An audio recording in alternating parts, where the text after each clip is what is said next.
I have been privileged to function as the general editor of the Credo Series and working with a fantastic team of people at Veritas and enlisting the help and some writing from many other good people, some of whom have done doctoral work with me at Boston College or are currently doing doctoral work.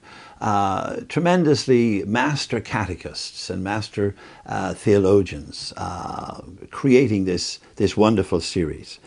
When you take a look at it, you'll see just fantastic design. I'm so impressed with the design of these books and the art of them. And almost every spread has a contemporary and a piece of classical or traditional art.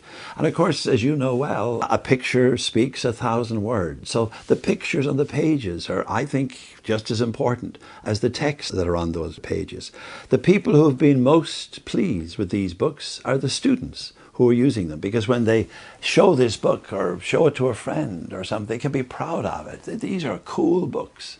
Now, the books are great, but I think possibly even outstripping the books are the tremendous online resources that Veritas has made available around this Credo series. At the LA Congress last year, the LA Congress is this huge gathering of marvelous 40,000 people, religious educators from all over North America, from all over the world.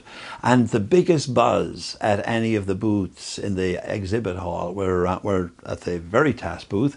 And the biggest buzz of the Veritas booth was the online resources that Veritas has made available. And then a great teacher's guide to go along with the student text as well. Now, I have taught at every grade, from kindergarten to doctorate to PhD students. I know the value of a good text. Years ago, when I taught regularly in my own parish program, I would sit down on a Monday evening to prepare my lesson for the following Sunday morning, and I was delighted to have a good text, even though I had written the text that I was using. Yet the joy, the ready access of it with good ideas, creative ideas, ways of presenting things that are engaging and so on. It's marvelous to have a good text, and I think you have a great text in the Credo series. Each chapter within each text begins with an outline page, a page that kind of gives you a sense, a roadmap, as it were, of everything that's to follow. Now, of course, the teacher's guide, you should be looking at that as well, and you'll find all kinds of resources there. And then each day, we think of it in terms of 5 days. Now, I know very few schools run Monday to Friday. There's all kinds of variations. But we think of it in terms of day one. Is basically attend and reflect. And the purpose there is to get young people engaged with the generative theme, with the great theme of life that's important to them and upon which this aspect of their faith will shed light, will bring good news and resource and spiritual wisdom. So that opening day, there's lots of instruction in there, but there's a lot of getting them to stop, to look, to reflect, to question, to probe, and so on. Then day two moves on into hear the story. Then the third day, the focus is on embrace the vision, inviting them to take this into their own lives. The fourth day, the general heading is called Think It Through, because now you want them to move back, to think it through and to move back to their own lives. And then the fifth day is Judge and Act. In other words, make your judgments, come to see for yourself, make your decisions, and then we close each chapter with a very carefully crafted spiritual, religious prayer experience, really. And the prayer experience is to kind of recap, but in a prayerful way, the whole theme and all of the instruction of that particular chapter.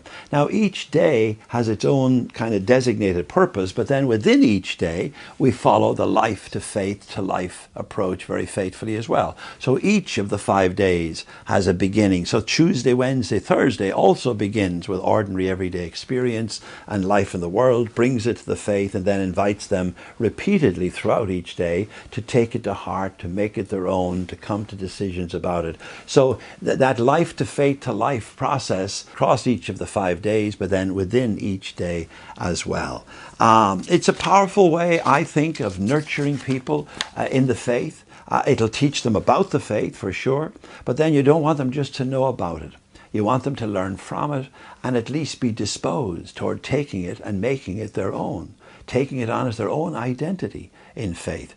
And The great architects, the great theologians, philosophers of our Catholic tradition, Aquinas, Lonergan in the contemporary days, have emphasized the importance of not simply getting people to understand things, but to make judgments and decisions about them as well. And this is so true of our faith. We want them to know it and understand it, but then to take it to heart and to put it to work in their ordinary and everyday lives. So it's not just learning about things, it's in a sense a nurturing ultimately of their own spirituality.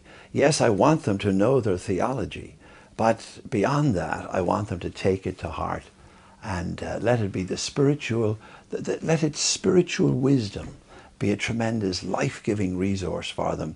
And I think this kind of pedagogy and this kind of text can do that. Engaging young people in this kind of pedagogy, life to faith to life, that it not only becomes an effective pedagogy for now, for the classroom today, but that in fact this will become what Aquinas would call a habitus. Now, he meant more than just a habit. He meant a kind of a disposition within them, that when we send them out of our schools and they're no longer in our classrooms, that they'll be already, the pattern and the pedagogy they've experienced in their theology curriculum will indeed have given them the habitus for life of looking at their own lives, reflecting on it, questioning it, bringing it to the wisdom and the truths of their faith, and then putting these together to bring them back to a life in faith as well. So that we give them a resource that in fact is lifelong.